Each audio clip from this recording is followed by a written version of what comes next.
ساڵانە و لەگەڵ هاتنی وەرزی گەرمادا کێشەی کەم ئاوی بۆ دانیشتوانی قەزای چەمچەماڵ بە گشتی و ناحی شۆڕش بە تایبەتی دروست دەبێت. هەر ئەمەش گرفتی بۆ هاوڵاتیانی سنوورەکە دروست کردووە و دەڵێن لەم بێموچەی و قەیرانە داراییەدا ناچارن بە پارە ئاو بکڕن. پەیام بە شێوەیەکی مەیدانی سەردانی یەکێک لە گەڕەکەکانی ناحی شۆڕشی کرد کە لە ڕۆژانی ڕابردوودا بەهۆی بێئاویەوە گردبوونەوەیەکی ناڕەزایەتیان ئەنجامدا. هاوڵاتیان بۆ پەیام دەدوێن و دەڵێن گەر بێت و دۆخی پێدانی ئاویان بۆ چاک نەکرێت ئەوە لە ڕۆژانی داهاتوودا لە دەربڕینی ناڕەزایەتی و گردبوونەوەکانیان بەردەوام دەبن. چۆن نەوت و ئاو کارەبا و شتەکانمان ئەدزن ئەگەر حسابیان بۆ نەکراین ئەو جادە بگرین نێڵێنی تر بەسە کارەباکەمان بدزن کارەباکە هین ئێمەیە، نەوتەکە هین ئێمەیە، غازەکە هین ئێمەیە، نەفتە هین ئێمەیە، گەچ و چەمەنتۆ هین ئێمەیە، هەموو شتەکان هین ئێمەیە بۆ بیبەن و بەشمان نەدەن.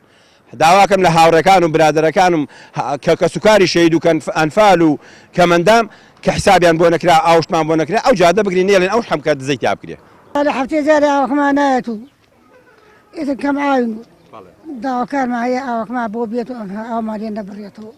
هەموو ساڵێکەر ئاوەکەم ئاو وەرە بەخوا هەموو ساڵی خراویە هاوینان ئەرە بەخوا هەموو ساڵی هاوینە ئەم قاوەرکەرەمی وەڵا بەعزار ئاوە کڕین دوێمە بەس کەم سەرین بەعزی خێزان هەیە تەنکەرێسینێ ئەرە وەڵا ئاو ئەکڕێ خەڵکشتی ئاوەکەمان کەمتیە هەفتەیە جارێتیە.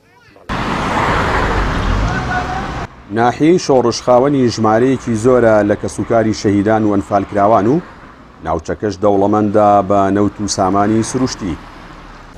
لێپرسراوی فەرمانگەی ئاوی چەمچەماڵیش دەڵێت باشترین چارەسەر بۆ بنەبڕکردنی کێشەی کەم ئاوی لە سنوورەکەدا ڕاکێشانی پرۆژەی ئاوی گۆبتەپە چەمچەماڵە کە لە ساڵی 2004ەوە پرۆژەکەیان پێشکەش بە ئەنجومەنی وەزیران کردووە، بەڵام بە بیانووی جۆرا و جۆر تا ئێستا وەڵام نەدراونەتەوە.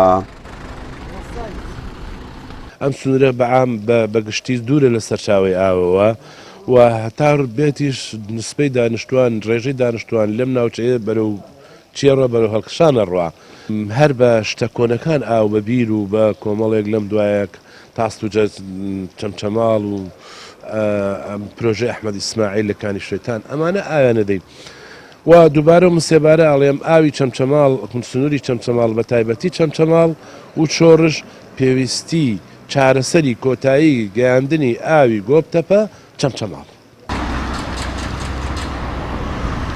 دوای 29 ساڵ لە حکومڕانێتی کوردی تا ئێستا قەزای چەمچەماڵ و ناحیەکانی دەوروبەری خاوەنی پرۆژەیەکی یاوی سربەخۆ و استراتیژی نین.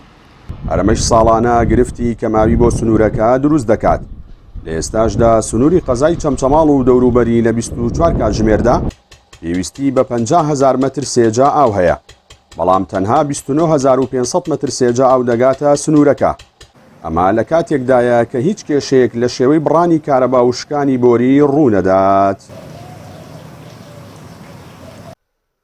جەلال جەباری، کەناڵی ئاسمانی پەیام، ناحیەی شۆڕشی سەر بە قەزای چەمچەماڵ.